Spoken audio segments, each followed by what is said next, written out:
She stood soaked on the marble steps, the click of the deadbolt echoing in her ears like a gunshot. Ella Hayes was locked out. Inside, the vultures were gathering to read the will of her grandfather Adrian Blackwood, the man who raised her. They were about to divide a billion-dollar empire, and her family, led by her ice-cold grandmother Genevieve, had just physically barred her from entry. They believed they had won. They thought the outcast was finally cast out. What they didn't know was that the real will wasn't in the lawyer's briefcase. It was hidden, waiting for a final shocking page to be turned. The rain on November 13th wasn't just rain. It was a sheet of liquid ice driven by a wind that seemed to carry the voice of the newly deceased. Adrian Blackwood was dead at 84, and the world of finance had shuddered. But for Ella Hayes, stirring a lukewarm tea in her tiny studio apartment, it felt like the final closing of a complex, painful book. She hadn't been told of his passing by the family. Not by her grandmother Genevieve, the matriarch of the Blackwood dynasty. Not by her uncle Julian, the slick presumptive heir. And certainly not by her Aunt Seraphina, who hadn't spoken Ella's name in a decade. Ella had read it in a press release. Adrian Blackwood, titan of industry, leaves behind a legacy. A legacy. That's what they called it. Ella called it a cage. She knew the will reading was today. A former housekeeper, Maria, who still held a secret fondness for Ella, had sent her a text message. They are all gathering at the main house. 10 a.m. Mr. Finch is on his way. Be careful, mija. Ella wasn't after the money. She was a librarian, content with her world of paper and ink, a world far removed from the Blackwoods' cold empire of steel and stocks. But Adrian had been, in his own confusing way, a father to her after her own father, Thomas, had died. She deserved to be there. She deserved to say goodbye. She drove her sputtering 12-year-old sedan to the gates of Blackwood Manor, the Gothic estate looming over the city like a stone gargoyle. The security guard, a man named Peters, who had known her since she was a child, wouldn't meet her eyes. "I'm sorry, Ms. Hayes. My explicit instructions are no visitors today." "Peters, it's me. Ella. I'm family." "My instructions," he repeated, his voice thick with discomfort, "are from Mrs. Blackwood herself. Ella Hayes is not to be admitted."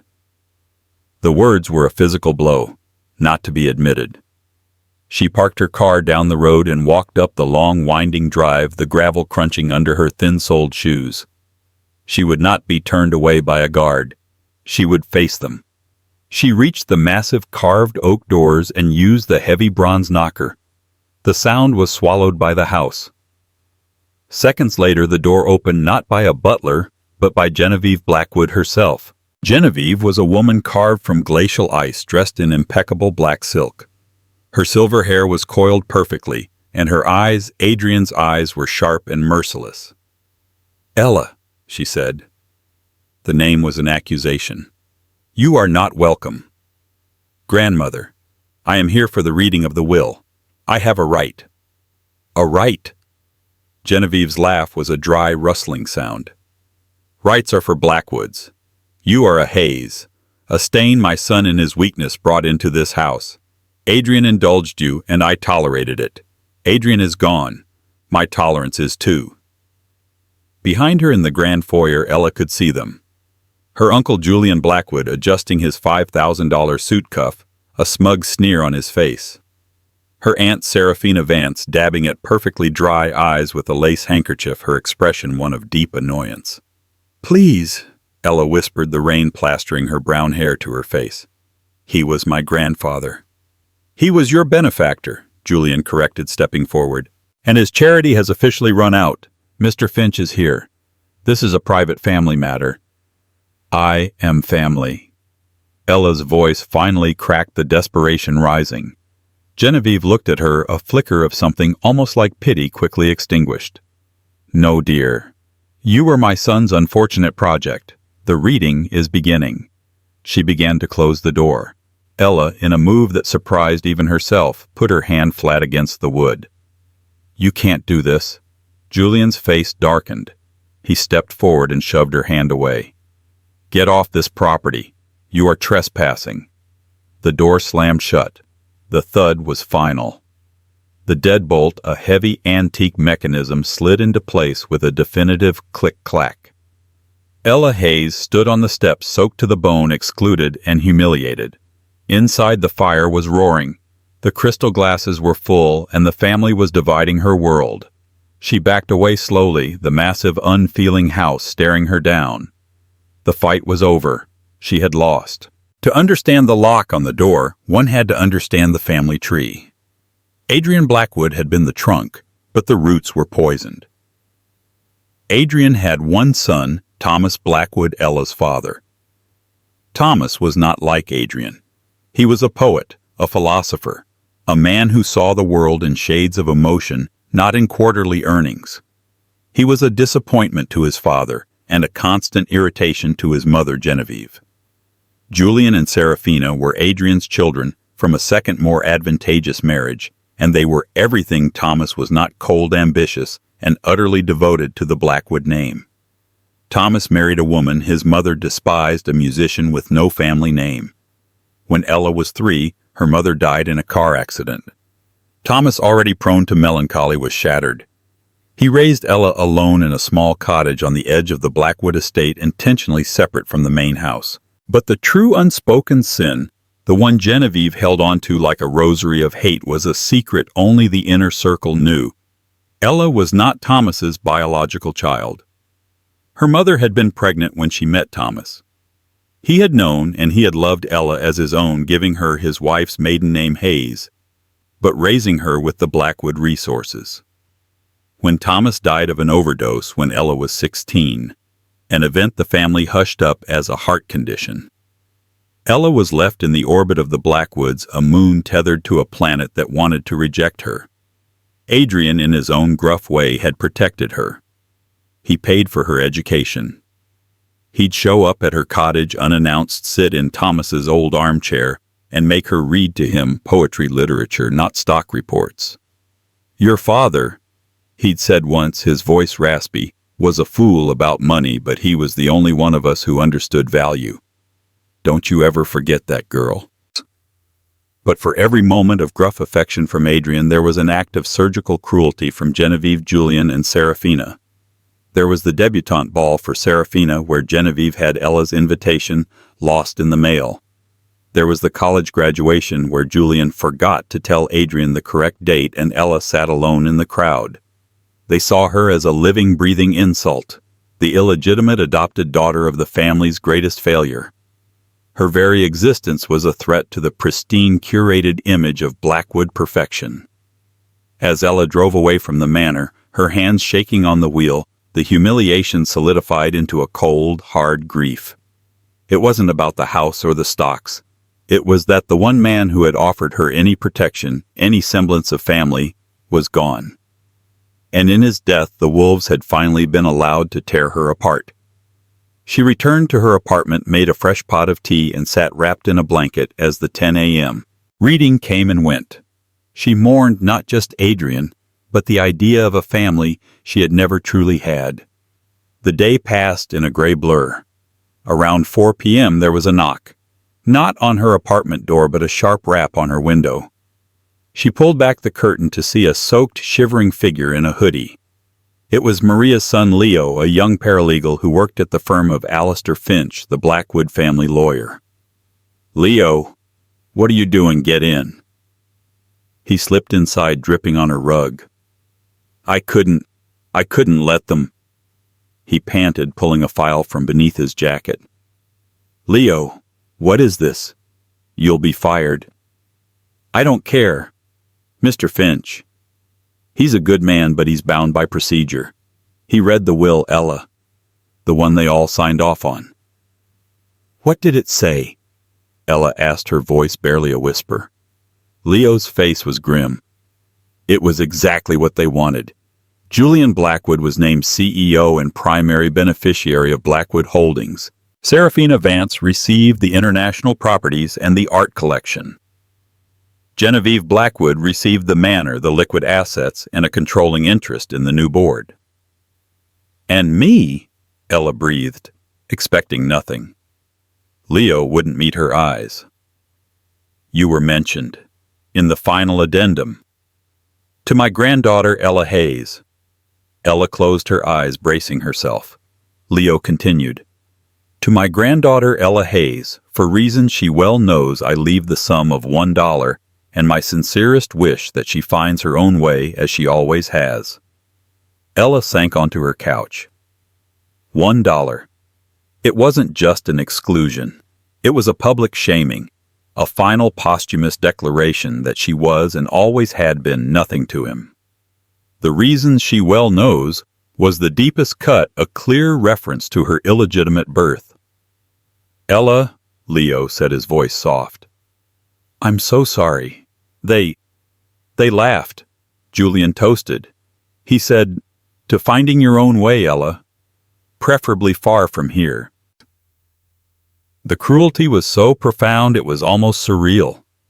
The man who had her read poetry to him, who told her she was the only one who understood value, had used his last words to put a single dollar between them. Thank you, Leo, she said, her voice numb. You shouldn't have come. Please go before you get in trouble. After he left, Ella didn't cry. She just stared at the rain-lashed window. The grief was gone, replaced by a chilling emptiness. They had won. The story was over. 2 days later, a certified letter arrived. It was from the law offices of Finch Abernathy and Associates. Ella's hands trembled as she signed for it. Inside was a single check drawn from the estate of Adrian Blackwood. Pay to the order of Ella Hayes, amount $1, memo inheritance. It was real, the final petty, brutal act. She laughed a short, bitter sound. She was about to tear it up, to throw the entire insulting charade in the trash, when something small and hard fell from the envelope onto her table. It wasn't a coin. It was a key. It was old brass and unlike any key she had ever seen. It was a safe deposit box key. Attached to it was a small worn leather tag so old the writing was barely visible. But when she held it to the light, she could make out two things, a number 392 and a single embossed word, Merchants. Ella frowned. Merchants, she'd never heard of it. It wasn't the Bank of America or the Chase where the Blackwood family did their public business. She sat down, the $1 check in one hand, the key in the other. This didn't make sense. If Adrian wanted to insult her, why the key? Why send it hidden with the check? Why not just the check, for reasons she well knows? Everyone assumed it meant her parentage. But as she sat there staring at the key, Adrian's gruff voice echoed in her head. They're all fools, Ella. They see the price of everything and the value of nothing. Your father was the only one who understood. Was the dollar an insult, or was it a message? She spent the next 3 days in a fever of research. She wasn't a Blackwood. She was a librarian. And librarians knew how to find things. She started with Merchants. An online search for Merchants Bank brought up dozens of defunct institutions. But Merchants and Trust yielded a result, a small, intensely private old money bank in the city's oldest financial district. It was a bank for people who didn't want their names in the paper, a relic from a bygone era. She called, Merchants and Trust, how may I direct your call? The voice was crisp, professional. Hello, Ella said, her heart hammering. I have a key to a safe deposit box. Number 392. I'm trying to find out who the owner is. We cannot give out client information over the phone, madam. You must come in. What if the owner is deceased? A pause. Then the box can only be opened by the executor of the estate or a person named specifically in the box's access protocol. We would require a death certificate and proper identification. This was the hurdle. She wasn't the executor. Julian was. If she went, they would just call Julian and he would take the key and whatever it unlocked. She looked again at the check. Inheritance. It was her proof. Ella printed a copy of Adrian's public obituary, grabbed the certified letter, the check, the key, and her driver's license, and headed downtown. The lobby of Merchants and Trust was like stepping back in time. Marble floors, polished mahogany, and utter silence. A severe-looking woman, a Ms. Davies, met her in a private office. "How can I help you, Ms. Hayes?" Ella laid everything on the desk. The key, the envelope, the $1 check, the obituary. "My grandfather, Adrian Blackwood, passed away. I received this from his estate's lawyer. This key was inside the envelope. I believe it's for your bank." Ms. Davies's composure was perfect. She examined the key. "It is one of ours. I was told I needed to be the executor, which I'm not. My uncle Julian Blackwood is." "That is correct," Ms. Davies said, preparing to stand. "But—" Ella pressed the check. "The note. It was sent to me. The key was sent to me. He must have sent it to me for a reason. Please, can you just check the access protocol for box 392? See what the instructions say." Ms. Davies sighed, a small concession. She clearly didn't want to deal with a messy family dispute. "Very well, wait here." She was gone for 10 minutes. Ella felt a bead of sweat trail down her back. The woman was probably calling Julian right now. She was an idiot. She should have just left. When Ms. Davies returned, her expression was entirely different. The professional mask was still there, but her eyes were alert, curious.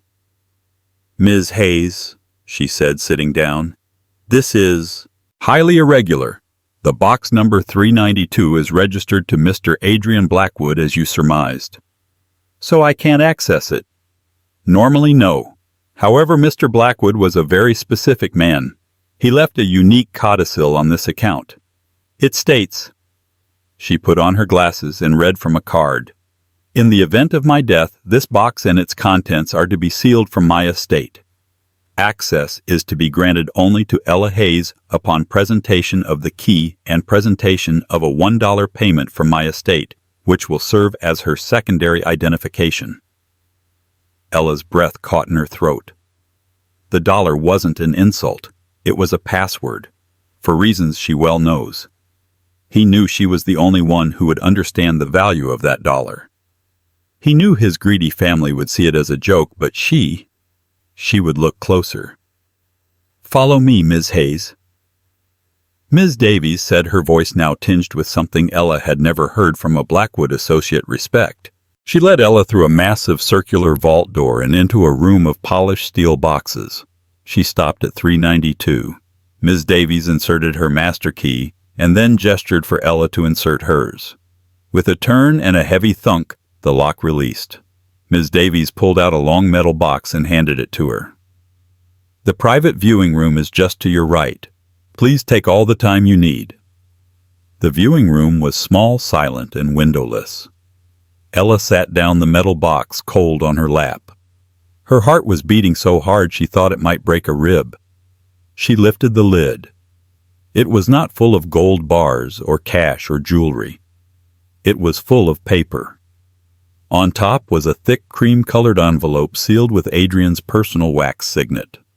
On the front, in his familiar spiky handwriting, was one word: Ella. She broke the seal. Inside was a letter several pages long. "My dearest Ella, if you are reading this, then I am gone, and you have proven yourself to be everything I believed you were. You were clever enough to find the key and wise enough to understand the dollar. I apologize for the public humiliation, but it was necessary. It was the only way to ensure my family would not suspect, and the only way to get the key to you, and only you. You must be wondering why. The answer is simple. You were the only one I could trust. Your father Thomas was a good man. He was weak in many ways, but his heart was pure. He knew you were not his blood, and he loved you anyway. He loved you more for it. I, in my arrogance, called him a fool. I was the fool. The rest of my family, my wife, my son, my daughter, are poison. They are Blackwoods in name, but they are hollow. For the last 10 years, Ella, I have been watching my own son Julian destroy my company from the inside. Ella's hands began to shake. He has been embezzling, siphoning money into offshore accounts, cooking the books, committing wire fraud on a massive scale. He thought his old man was too blind to see it. He was wrong. And Genevieve and Serafina knew. They knew, and they helped him cover it up, so terrified were they that the money train might stop. I realized 5 years ago that Blackwood Holdings was a lost cause. If I died, Julian would inherit a bankrupt shell, but the world would believe he inherited an empire. His ego demanded it. So I let him. Look underneath this letter. Ella put the letter down and reached into the box. Beneath it was a thick bound document. She didn't understand what it was at first. It was just lines and lines of financial databank transfers, account numbers. She picked the letter back up. That is a full ledger. All the proof of Julian's crimes, where every stolen dollar is. It is your decision what to do with it. But that is not your inheritance. For the last 5 years, I have been secretly liquidating my true assets. My personal holdings, my private art, my investments that not even Genevieve knew about. I have been moving them into a new private trust established in a place my family would never look. It is called the Thomas Hayes Foundation. In this box you will find one last document. It is my true last will and testament dated 1 month ago and notarized by a private attorney, not Mr. Finch. Mr. Finch, I must state, is a good man, but he was legally bound to execute the previous will I filed with him. He had no knowledge of this one. This new will supersedes all others. This, Ella, is the final page. Ella's fingers fumbled as she reached back into the box. Under the ledger, there it was. A slim, legally bound document. The last will and testament of Adrian T. Blackwood. She skipped the legal jargon and went straight to the bequests. Her eyes scanned the page. To my wife, Genevieve Blackwood, I leave the Blackwood Manor and all its contents as she so desires. She will be pleased to know it is currently mortgaged to the hilt to cover my son's debts. The bank will be foreclosing in 60 days. To my daughter, Serafina Vance, I leave my entire collection of properties in Paris, Rome, and London. I also leave her the $30 million in liens against them which I took out to plug the holes in Julian's disastrous accounting. She values appearances. She may now appear to be wealthy while being utterly bankrupt. To my son, Julian Blackwood, I leave my controlling interest in Blackwood Holdings and my title as CEO. He has already taken his inheritance from the company, so this is merely a formality. I also leave him the attached ledger, which I trust Ella will deliver to the U.S. Attorney's Office at her discretion. He always wanted to be in charge. He may now be in charge of his own defense. Ella was hyperventilating. She read the final bequest, her vision swimming. And finally to my granddaughter, Ella Hayes. The only true heir to her father's integrity, I leave the entirety of the Thomas Hayes Foundation valued at $850 million. It is clean. It is yours. You were not the stain on the Blackwood name, my child. You were the only part of it that was real. Your father understood value. Now go show them what it means. With all my love, Grandfather Ella put her head down on the cold steel table and finally wept. She wept for her father. She wept for the lonely girl on the steps. And she wept for the complex, brilliant, ruthless old man who had just handed her a thunderbolt. Ella took a day. She stayed in her apartment reading the will and Adrian's letter over and over. She stared at the ledger, a weapon of terrible, precise destruction. She was no longer just Ella Hayes, the quiet librarian. She was the wealthiest woman she had ever known, and she held the fate of her entire family in her hands. She was not a Blackwood. She would not be cruel. But she would see justice done. She made 2 calls. The first was to a woman named Diana Shaw, one of the most feared corporate litigators in the city. The second was to Mr. Alastair Finch. Mr. Finch, she said, her voice calm and clear. This is Ella Hayes. I am in possession of a new last will and testament from Adrian Blackwood dated after the one you executed. I am requesting an immediate emergency meeting of the estate. My attorney, Ms. Shaw, will be forwarding you the documents. We will meet at your office tomorrow at 9 a.m. The silence on the other end of the line was profound. Ms. Hayes, a new will. That is, I will make the calls. Ella could hear the barely concealed panic in his voice. He knew he was about to be in the middle of a war.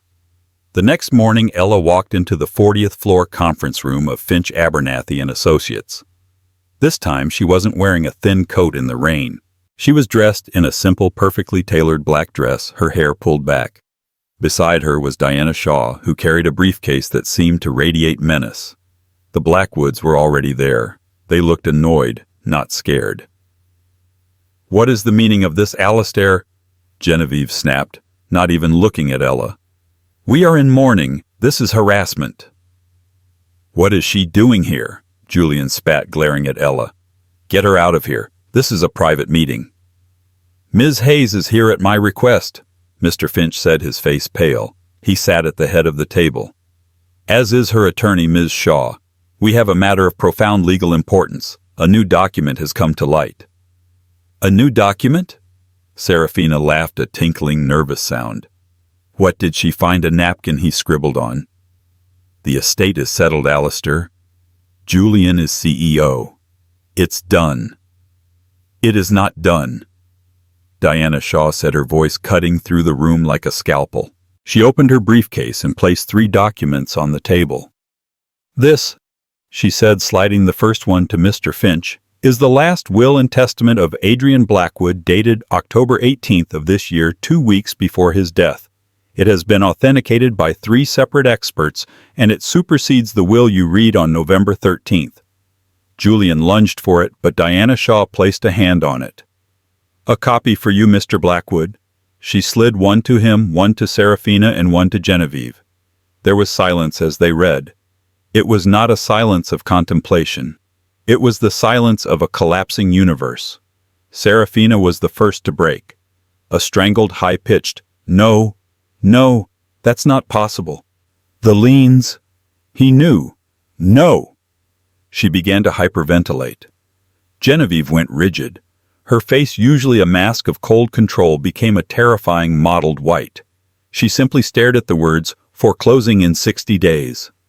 Julian, however, turned a dark, pulsing red. He ripped the will in half.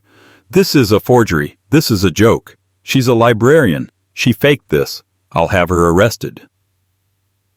"I would be careful with your accusations, Mr. Blackwood," Diana Shaw said coolly. She slid the second document across the table. "Perhaps you'd recognize this." Julian looked down. It was the ledger. His ledger. The offshore account numbers. The transfer dates. The hidden payments. His face went from red to ashen. He looked for the first time in his life small. That's proprietary company information," he stammered. "It's evidence of wire fraud, embezzlement, and conspiracy, Mr. Blackwood. Over 10 years, you stole approximately $120 million from Blackwood Holdings, bankrupting the company your father built. You funneled it into accounts in the Cayman's accounts that Adrian, it seems, managed to freeze." Julian made a low, animalistic gasp. "And you," Diana said, turning her gaze to Genevieve and Serafina, "were knowing accessories. You signed off on false reports to the board. You lied to shareholders, and you covered his tracks, all to maintain a lifestyle built on theft." You bitch," Genevieve whispered, her eyes finally landing on Ella. It was a look of pure, unadulterated hatred. "You did this. You stain. You—" "I did nothing," Ella said, speaking for the first time. Her voice was quiet, but it filled the room. "He did this. Adrian did this. He knew who you were. He knew what you were." "And what of her?" Julian shrieked, pointing a shaking finger at Ella. "What does the thief get in this farce?" "Read the last page, Julian," Ella said. Julian's eyes scanned the document. He read the bequest. He read the words, Thomas Hayes Foundation. He read the amount. $850 million. Julian Blackwood looked at Ella. He opened his mouth, and then with a strangled cry he lunged across the table at her, his hands clawed, roaring, "I'll kill you!" He never made it. Diana Shaw's security, 2 men waiting outside the door, were in the room in a second, pinning Julian's arms behind his back and slamming him face first onto the mahogany table. "Get him off me!" he screamed. "We will," Diana said as soon as the police arrive. "Mr. Finch, perhaps you'd like to call them, or I can." As Julian was hauled to his feet, screaming and weeping, Serafina collapsed onto the floor in a full-blown panic attack. But Genevieve just sat there. She was perfectly still, her hands folded on the table. She stared at Ella. The mask was gone. Beneath it was nothing. A void. She had lost the house, the money, the name. She had lost everything. "It was the dollar, wasn't it?" she whispered. Ella nodded. "He sent you the key with the dollar. The $1. Genevieve said, a strange, horrifying smile playing on her lips. Clever old man. He always did love his little puzzles. He won. Even from the grave he won. "No," Ella said, standing up. "He didn't win. Nobody won. This is just what's left." The fallout was immediate and catastrophic. Julian Blackwood was arrested in the conference room. The presence of the ledger combined with Adrian's own paper trail was so damning that he was denied bail. The U.S. Attorney's Office called it one of the most brazen corporate fraud cases they had ever seen. Facing a lifetime in prison, Julian turned on his family, implicating both his mother and sister in exchange for a plea deal. Serafina, already broken, admitted to everything. Her perfect husband, Mr. Vance, filed for divorce the day the charges were made public, leaving her with her share of the family's new monumental debt. She lost the leveraged properties, the art, and her place in society. Genevieve, the proud matriarch, was the most tragic. Charged as a co-conspirator, the court deemed her a flight risk. She was forced to surrender her passport. The day before her arraignment, she was found in her bedroom at Blackwood Manor, having taken the same pills that ended her son Thomas's life decades earlier. She left no note. The Blackwood name, once a synonym for power, was now a byword for disgrace. Ella Hayes, on the other hand, was suddenly on the cover of Forbes and the Wall Street Journal. The billionaire librarian, they called her. The heiress who toppled an empire. She hated the attention. She did not move into the manor. In fact, she let the bank take it. She did not want to live in a house of ghosts and pain. She stayed in her small apartment for 3 months, managing the transition with Diana Shaw. Her first act as head of the Thomas Hayes Foundation was to use a portion of the funds to pay back the employees of Blackwood Holdings, the ones who had lost their pensions and 401ks due to Julian's frauds. She made every single one of them whole. She then dissolved Blackwood Holdings, selling off its assets to pay the remaining corporate debts. She wanted the name erased. After the dust settled, Ella finally visited the one place she needed to see. She bought the small cottage on the edge of the estate where her father had raised her. It was dilapidated, but the foundation was strong. She began to work. She didn't buy a yacht or a private jet. She poured the foundation's money into literacy programs, funding libraries in low-income neighborhoods.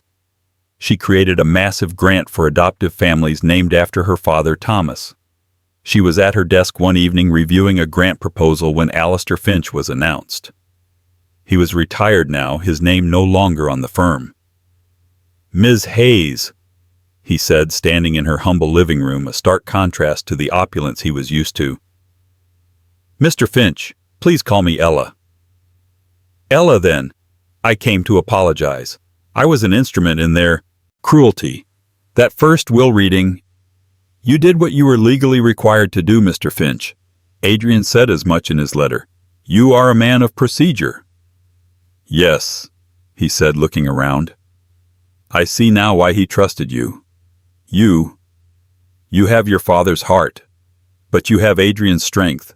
It's a formidable combination." "I'm just a librarian," Ella said, smiling faintly. "You're the woman who understood the value of a single dollar," he replied. That makes you the wisest person I've ever known." He left, and Ella went back to her work. The rain had started again, but inside her small house it was warm. The Blackwood legacy was over. The Hayes legacy was just beginning. The first year was not a relief. It was a detonation.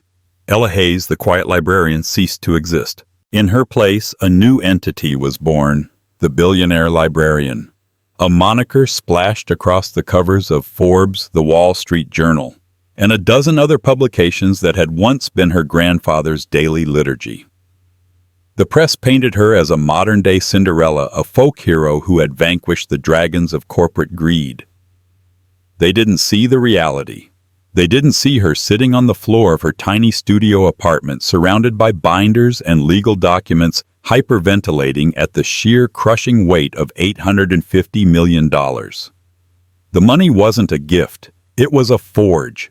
It was a new gilded cage, and the bars were made of public expectation, endless lawsuits, and the ghosts of the family she had inadvertently destroyed. "You need to get used to this," Diana Shaw, her lawyer, had told her, her voice blunt. Diana had transitioned from legal counsel to a de facto chief of staff, the only person Ella trusted. "Wealth like this isn't a possession. It's a predator. If you don't control it, it will eat you, your time, your identity, and your soul." "What is your first move?" The vultures had arrived before Adrian's body was even cold. Dozens of distant relatives emerged, second cousins twice removed, and people claiming to be Blackwood bastards, all with their hands out.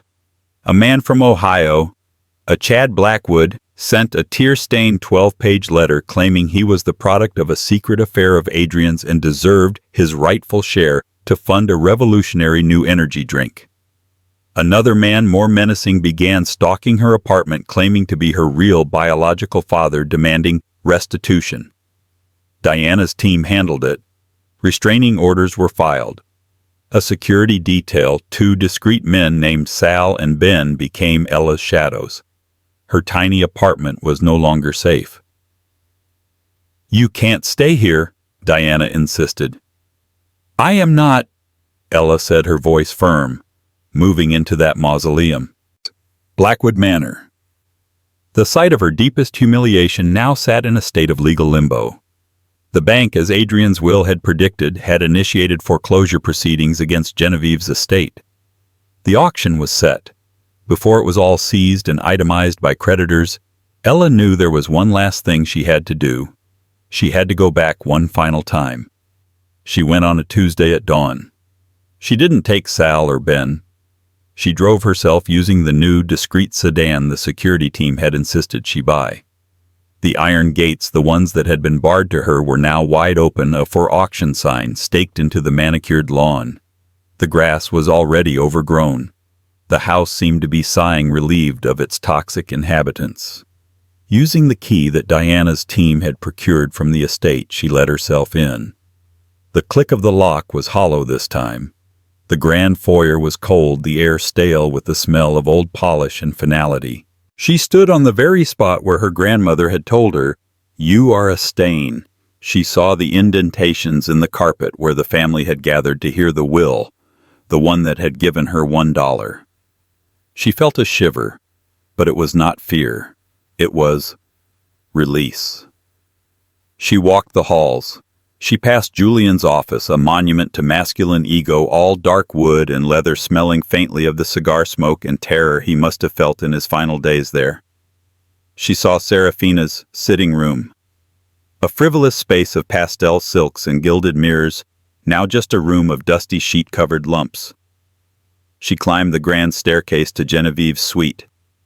It was the heart of the ice palace. It was immaculate, sterile. Not a single personal item was left out except for an empty water glass and a small upturned bottle on the nightstand. Ella stared at it, the same brand of pills that had taken her father. Genevieve, the woman who had despised Thomas for his weakness, had chosen the exact same escape. Ella felt a profound aching pity. The matriarch had been just as trapped as everyone else, but she wasn't there for them. She continued up the narrow hidden staircase to the attic. The attic was the one place the Blackwoods never went. It was dusty hot and smelled of cedar and history. In the far corner under a slanted roof was a section marked off with a velvet rope as if in quarantine. A small brass plaque on a trunk read, Thomas. It was all there. Everything that had been her father's. The Blackwoods hadn't even bothered to sell it. They had simply hidden it as they had hidden him.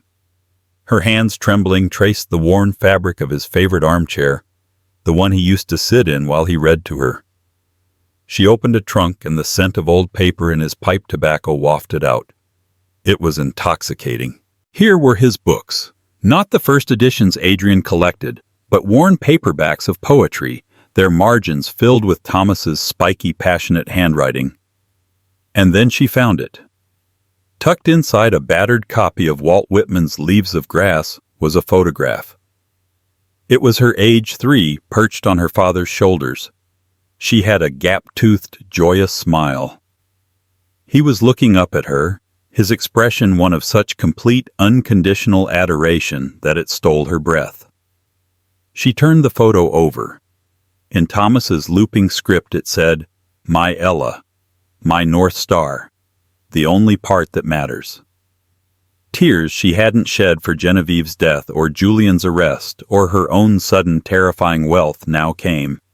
She sank into her father's armchair in the dusty attic of the foreclosed house and clutched the photograph to her chest. This was the true inheritance. The $850 million was just paper. This was value. She called Diana from the attic. "I'm at the manor. I've found my father's belongings. Buy them. Buy all of it. I don't care what the creditors say. I want this room." "Consider it done," Diana said. Ella's second act was one of cleansing. She had no interest in running a corporation. She instructed Diana to begin the dissolution of Blackwood Holdings. But she did not let it simply collapse. Her first directive for the Thomas Hayes Foundation was to use its new massive funds to make every single employee of Blackwood Holdings whole. The pensions, the 401ks, the severance pay that Julian had plundered, she paid it all back with interest. The unions who had been preparing for war were stunned into silence. The financial press, which had been expecting a hostile takeover, didn't know what to make of her. She wasn't a Blackwood ravenous for profit. She was something else. Only when the last employee had been paid did she sell the corporate shell for scrap. The Blackwood name was officially erased from the stock exchange. Her third act was building. She sold her apartment. She bought the small, dilapidated cottage on the edge of the estate where her father had raised her. The land had been auctioned separately from the manor, and she bought it for a pittance. It was all she had ever wanted. She spent a year restoring it. She didn't make it a mansion. She made it a home. She put her father's armchair by the newly built fireplace. She filled the shelves with his books. And then she began her life's work. The Thomas Hayes Foundation became her sole focus. It was not a sterile, faceless organization. She was on the ground every day. Her first project was the Thomas Hayes Literacy Center, which she opened in the city's most underserved neighborhood. At the opening ceremony, surrounded by politicians and community leaders, Ella ignored the podium. She instead went to the children's section, sat on a small stool, and gathered a group of wide-eyed kids around her. She opened a copy of Where the Wild Things Are and began to read. The camera flashes were blinding, but she didn't see them. She only saw the children. She created the North Star Grant, a fun name for her father's note which provided massive financial support for adoptive families, specifically for those like her father who were adopting children who were not their own. She met the families. She heard their stories. She saw her father's legacy reflected in their faces. The ghosts of the Blackwoods faded. They became echoes, then whispers. A year into her new life, a letter arrived forwarded by Diana. It was from a federal penitentiary. It was from Julian. Ella read it standing in her new kitchen.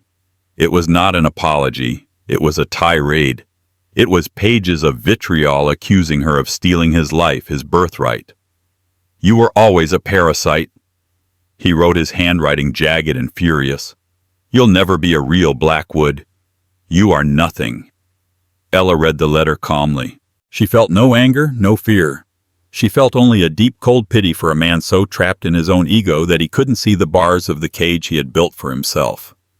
She walked to her fireplace where her father's armchair sat and dropped the letter into the flames. She watched the words, nothing, and Blackwood, turn to ash and float up the chimney. A few years later, Diana sent her a small folded clipping from a Swiss tabloid. There was a blurry, long-lens photo of a woman in a severe hotel concierge uniform. Her hair dyed a harsh blonde, her face thin and tired. Ex-socialite Serafina Vance spotted, the headline read. A new life after family's disgrace.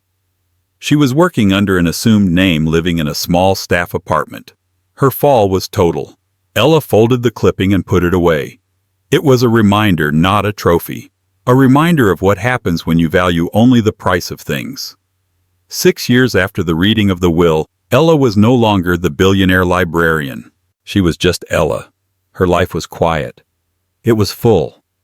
She had adopted 2 children herself, a brother and sister from the foster system, a 7-year-old boy named Thomas, and a 5-year-old girl named Lily.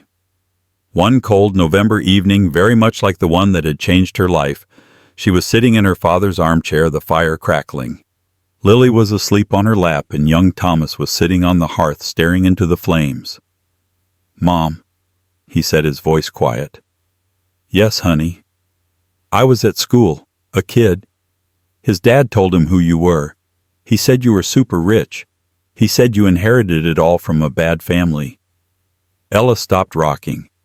She looked down at her son, his face serious and questioning. She had always known this day would come.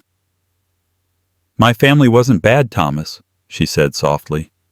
"My father, the man you're named after, was the kindest man I ever knew. And my grandfather, he was a very complicated, very sad man who wanted to do one right thing before he died. The article my friend's dad read said he left you $1. Ella smiled. The memory no longer had any power over her. It was just a story. "He did," she said. "He left my aunt and uncle and grandmother a company that was worthless. He left them the price of everything, but he left me $1. And with that dollar, he left me a key. A key to the money." "No," Ella said, shifting Lily in her arms. "A key to a lesson. My relatives." She corrected herself. "They only cared about price. They cared what the house cost, what the car cost, what their name was worth. They thought I was worthless, so they locked me out. They thought $1 was an insult because its price is low." She reached out and tucked his hair behind his ear. "But your grandfather, my father, they understood value, and value is different. Value is what's left when all the money and the houses are gone. Value is the feeling of this fire on a cold night. It's the words in this book. It's a father's love for a daughter that isn't his. It's finding this chair in a dusty attic." Thomas looked around the warm, book-filled room. "So the dollar was a test." "It was," Ella said. "He wanted to see if I was the only one who would look past the price to find the value. And I was." She had been excluded from a will reading a public shaming designed to cast her out forever. But the final page had revealed the most shocking twist of all. The family in their greed had been dividing up a pile of ash. And the outcast, the stain, the girl they valued at a single dollar, had been given the true inheritance. She had been given everything that mattered. Ella Hayes learned that the coldest locks can't bar you from a destiny that is meant to be yours. The family that tried to throw her away with a single insulting dollar had no idea they were handing her the key to their own destruction and her ultimate liberation. Her story is a powerful reminder that integrity is the only currency that never loses its value, and that sometimes the greatest rejection is actually a hidden invitation. The final page of your own story hasn't been written yet. Thank you for listening to this full-length drama. If you were shocked by the twist and believe in the power of karma, let me know in the comments what you think the family deserved. Don't forget to like this video and share it with someone who loves a good story of justice. And please subscribe to the channel for more real-life dramas every single week. We truly appreciate your support.